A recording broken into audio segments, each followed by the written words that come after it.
1859년 1800이 중반기 때 어떤 일이 있었죠? 우리가 잘 아는 역사적인 많은 미국의 사건들을 보게 되면 남북 전쟁이 있었던 때를 우리가 기억하지 않습니까? 그러니까 이 아프리카계 미국인 이 벤자민 이 타커 목사님이 남쪽에 있는 미국 남부의 감리교 목사님이면서 감독이었습니다. 근데 이분은 항상 북양 현실을 개혁하고자 하는 마음이 굉장히 뜨거웠던 분입니다. 그러니까 당시에 이 백인과 흑인의 이 갈등들이 많이 생겼던 그런 때에 그래서 자기 아들 이름을 어떻게 지냐면 헨리 오사와 타너라고 이렇게 지어요. 그 미들네임을 보게 되면 오사와라는 이름이 들어가 있는데요. 이 오사와라는 이름을 왜 넣느냐면 여러분 혹시 캔사스에 오랫동안 사셨으니까 오사와 토미를 가보신 분 계세요? 혹시? 한 분도 안 계세요?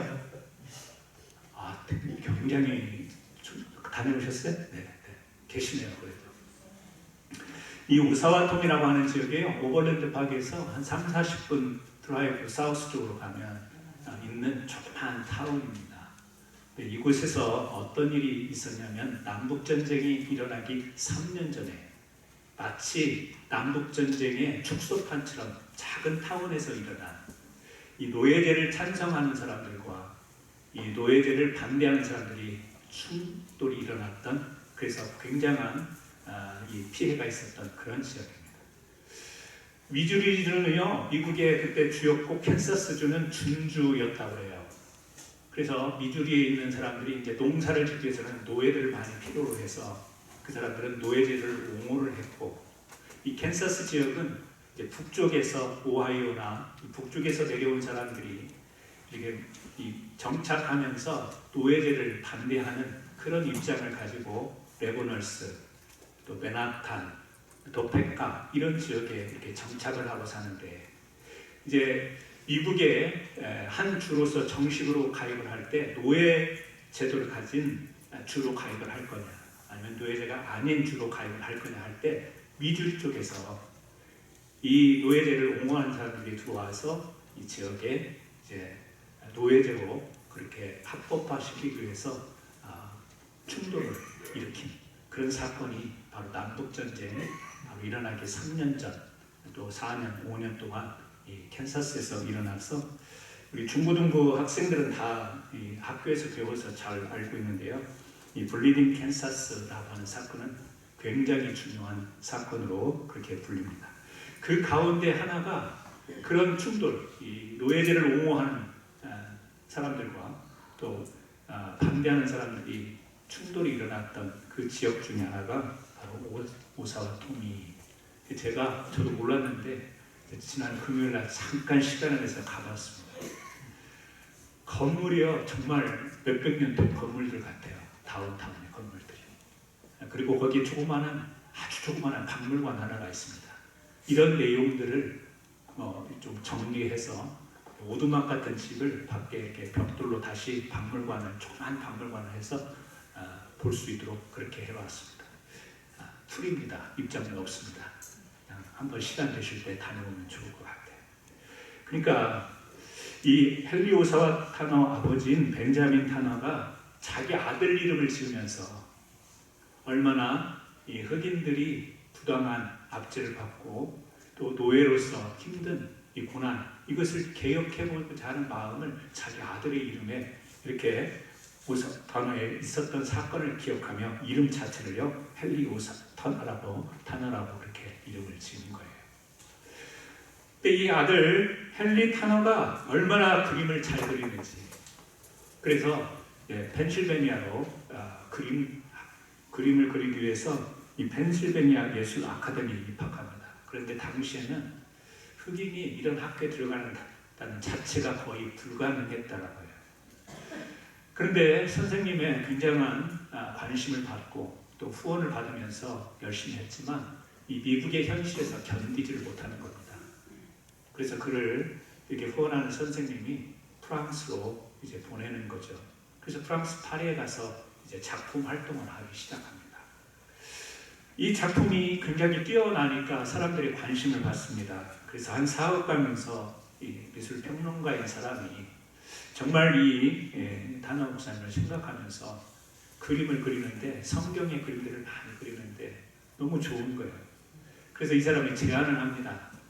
바로 예루살렘 또 팔레스타인 지역과 이집트를 직접 방문하고 좀 현실감 있게 이 체험을 통해서 느낀 바를 그림으로 그리면 더 성경적인 그림이 살아나지 않겠는가 해서 이 다나 목사님이 그 팔레스타인 지역과 이집트를 다녀와서 그린 그림이 바로 지금 여러분들이 화면으로 보게 되는 수태고지라고 하는 그림이에요.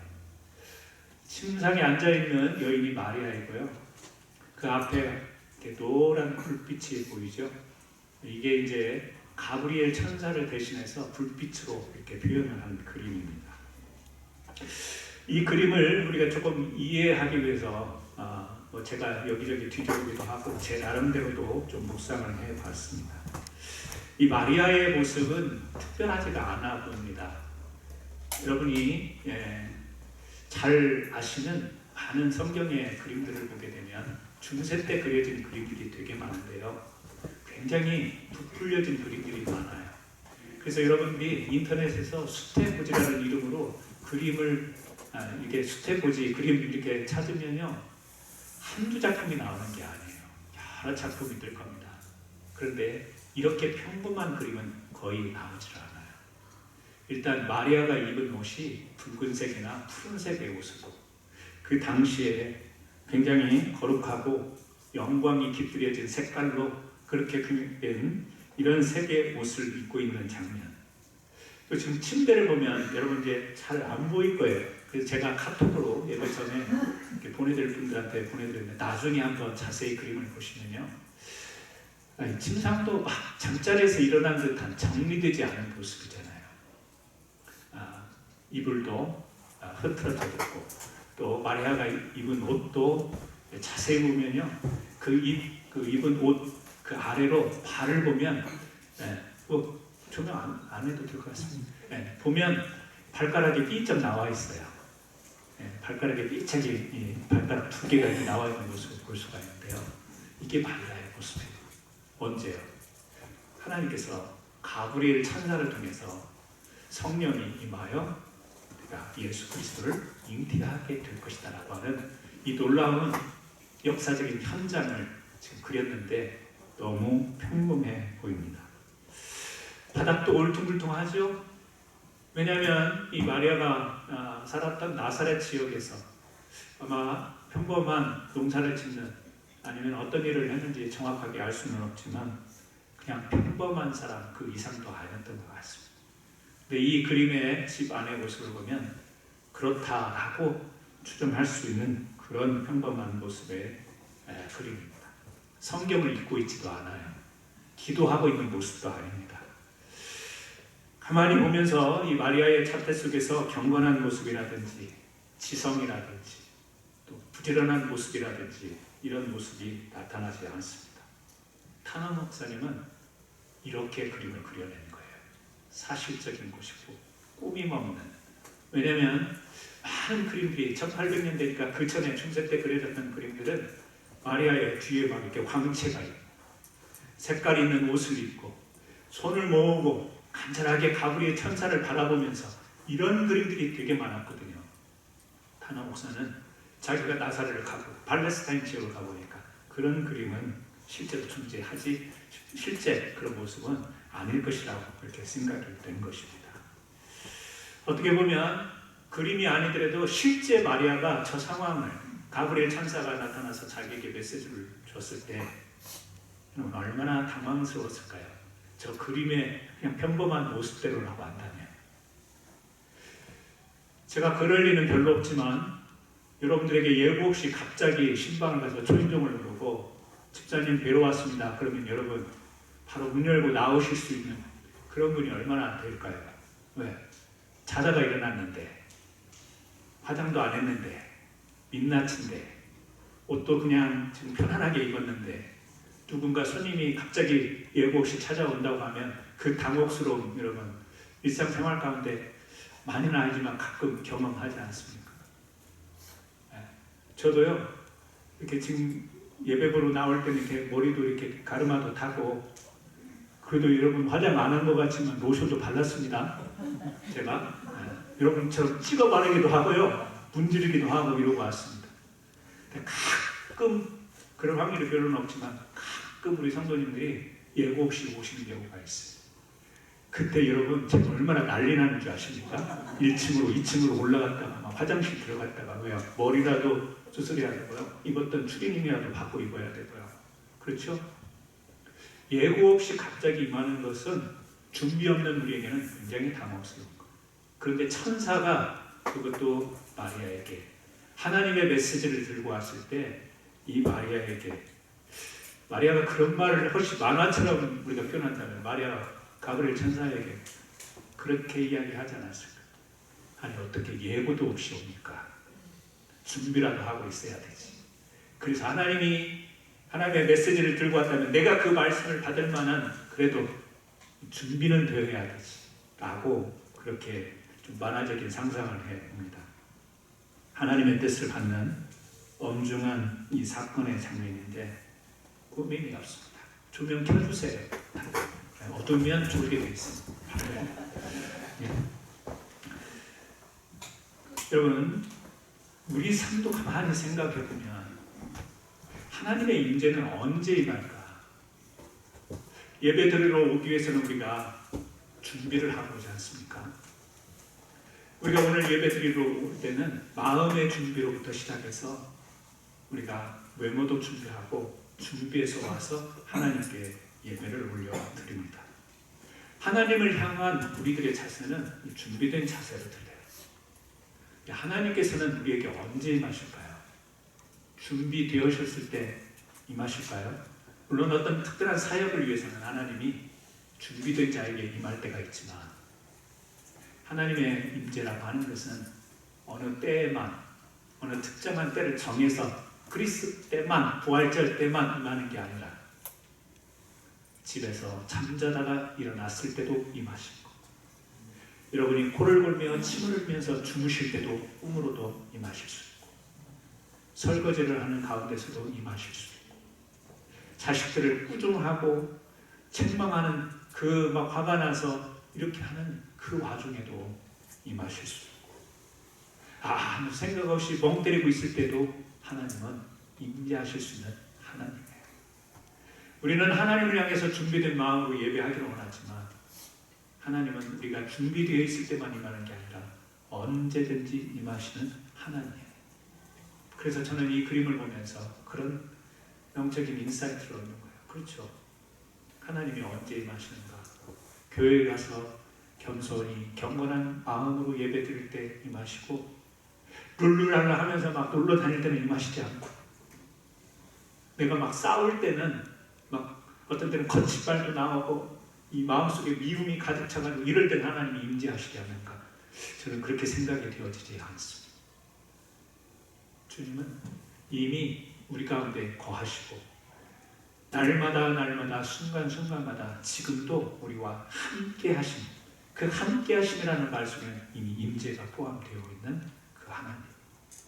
저는 여러분들이 그 하나님의 느낌이, 그리고 그 하나님의 느낌을 가지고 하루하루의 삶, 순간순간의 삶을 살아낸다고 믿습니다. 그 말은 무슨 말이냐면 이런 이야기도 되는 거예요. 하나님이 우리에게 임하는 것은 억지스러움이 아니다. 억지스러움이 아니다. 자연스러운 거다. 하나님이 우리에게 임하는 것은 되게 자연스러운 건데, 우리가 하나님을 향해서 신앙을 갖고 신앙을 가졌다라고 하는 우리가 살아가는 삶의 모습은 굉장히 억지스러울 때가 많다는 거죠. 여러분, 교회에서도요 억지를 부릴 때가 있어요. 여러분들은 그럴 마음이 없는데 교회에서 이렇게 합니다, 이렇게 합시다 막 억지로 끌고 가는 게 있어요. 내가 교회 성도니까, 교회 직분자니까 내 마음속에서는 우러나는 마음이 없는데 억지로 그냥 같이 따라가야 되는 것도 있어요. 교회도 억지를 부릴 때가 있습니다. 우리 자신도 억지를 부릴 때가 있어요.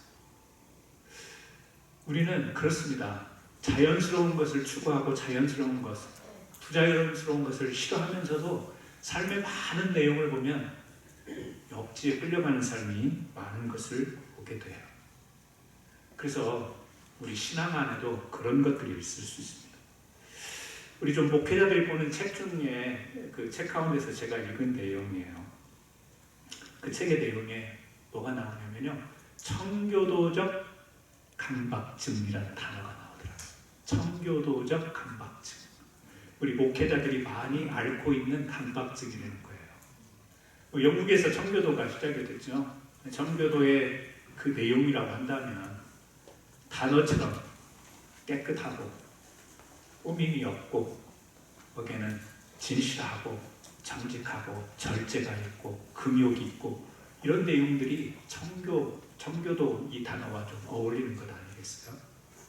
목회자들이 목회하면서 이 청교도적 강박증에 눌려서 사람인데 이 마음속에서 욕구도 있고 욕심도 생기고 그렇게 살지 못하는 것도 있는데 겉으로 볼 때는 정말 거룩하고 경건하고 정말 하나님의 말씀에 부합된 삶을 사는 것처럼 표현되고 나타나는 그런 모습을 지켜야 된다.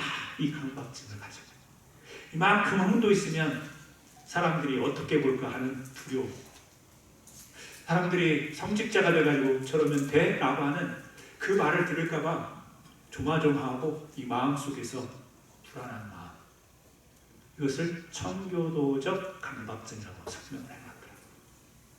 성직자만 그럴까요? 우리 장로님들은 이런 게 없을까요? 우리 권사님들, 아니 그냥 우리 예수 믿는다고 하는 믿음의 사람들에게는 강박증이라는 표현을 굳이 쓰지 않더라도 이런 게 없을까요? 왜요? 예수 믿는 사람이 저래도 돼라는 소리를 듣는 것을 듣고 싶어 하는 사람이 누가 있어요? 최소한의 그래도 예수 믿는 사람이라면 하고 뒤따르는 행동, 언어, 이런 게 우리가 의식이 되잖아요.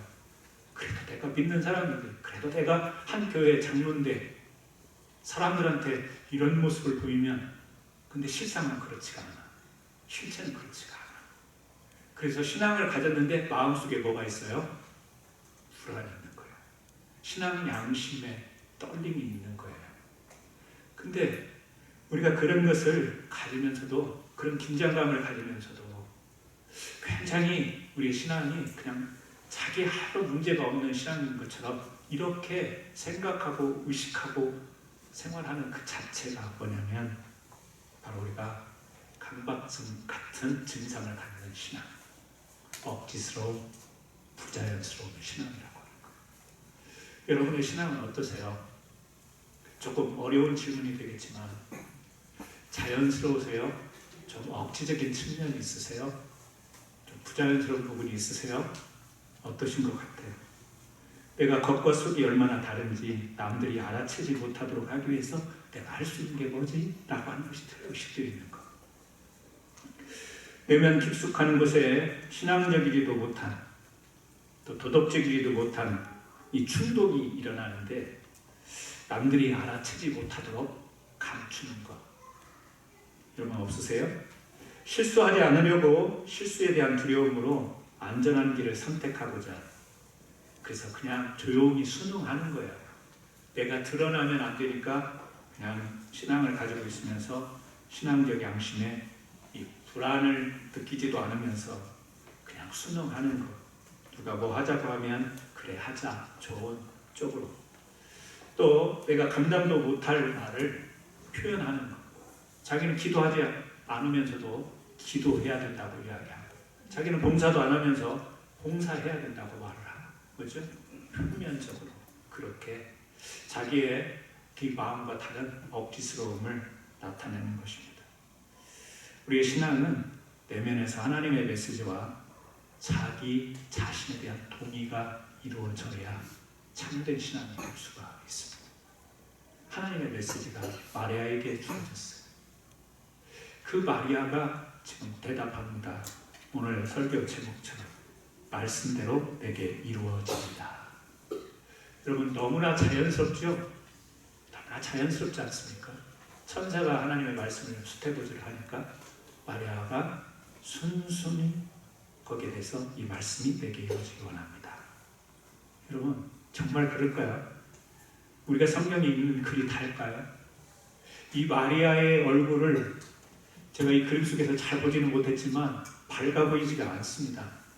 그것은 단어 목사님의 표현인지 성경의 표현은 아니지만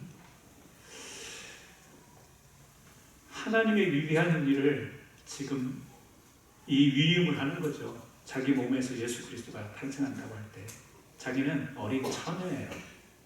그 당시에 처녀가 아기를 잉태한다고 할 때 이제 주변에서 일어나는 일들은 불보듯 뻔한 거예요. 어떤 일이 자기에게 일어날지, 자기 신변에 일어날지 순간적으로 그 생각이 없을까요? 집안에서, 친척들이, 동네에서 이 많은 사람들이 자기를 향해서 볼 시선이, 이 생각이 안 났을까요? 그리고 또 이 아이를 어떻게 키우며 또 이 아이가 만왕의 왕이라는 것, 이게 도대체 뭔가 이해할 수 없는, 전에 경험한 자기 삶 속에서 경험할 수 없었던 일이 지금 메시지로 전해져 왔을 때 그 말씀이 되게 이루어지기를 원합니다. 이런 말이 자연스럽게 나왔겠냐. 여러분이 마리아가 되보세요. 오늘 갑자기 80 먹은 우리 장로님한테 아들을 낳을 거다? 그러면 말씀이 내게 이루어지옵소서. 그렇게 할 장로님 계세요? 80 드신 권사님에게 잉태할 것이다 그러면요, 이거는 말이 안 되는 거잖아요. 우리의 현실로 봤을 때.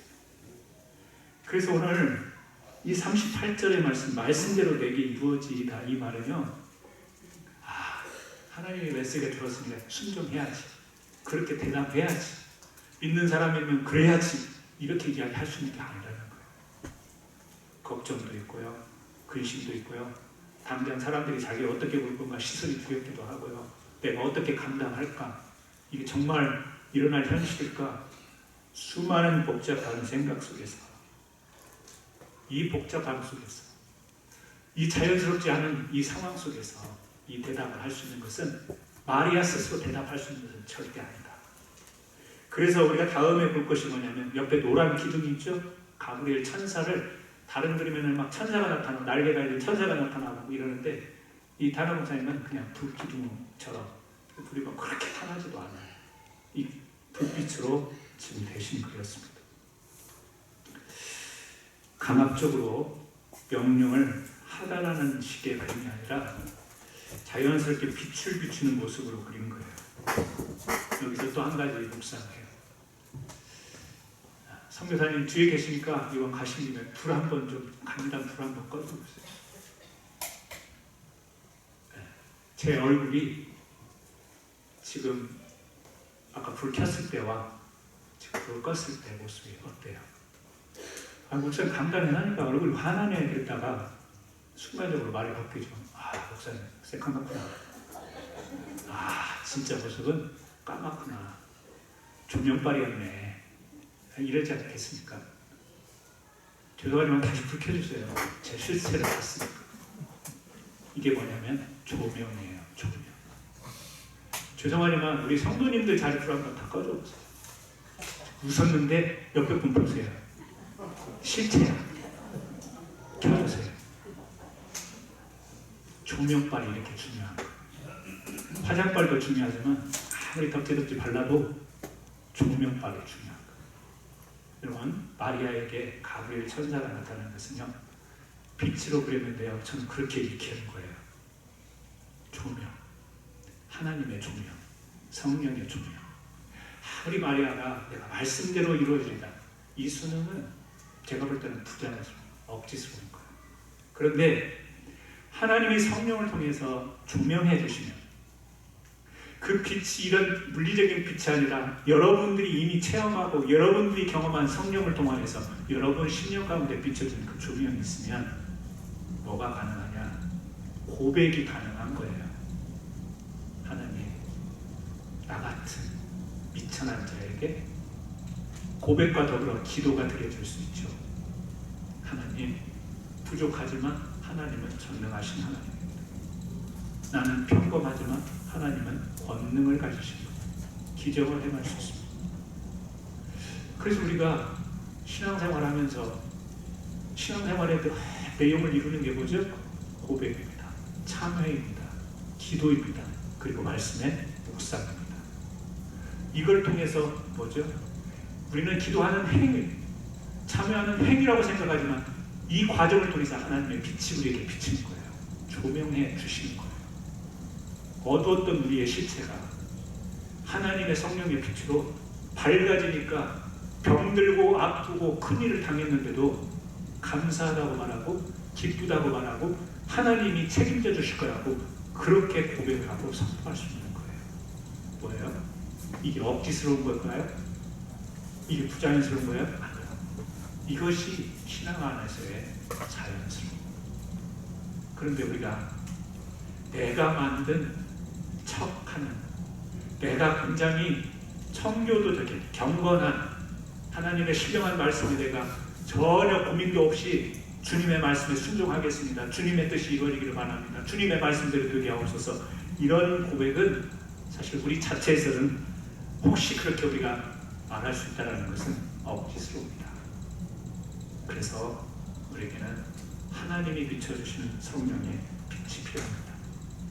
나의 억지스러운 답변으로 말씀대로 내게 이루어지가 아니고 주변의 시선이 의식되어서 말씀대로 내게 이루어지기가 아니고 성령의 비추심이 내면의 모든 어두움을 다 가시게 하시고 나의 심령에 하나님의 말씀에 동의가 이루어져서 내가 고백하는 순간 하나님께 엎드려지는 순간 그 주님의 은총 앞에 주님의 뜻이 나를 통해서 이루어지는 아름다운 열매가 맺혀지는 것, 이것이 숲의 호지의 실체이고 오늘 하나님이 우리에게 임하셔서 강림하셔서 우리에게 임하시는 그 은총이라는 실체가 바로 이런 것이다.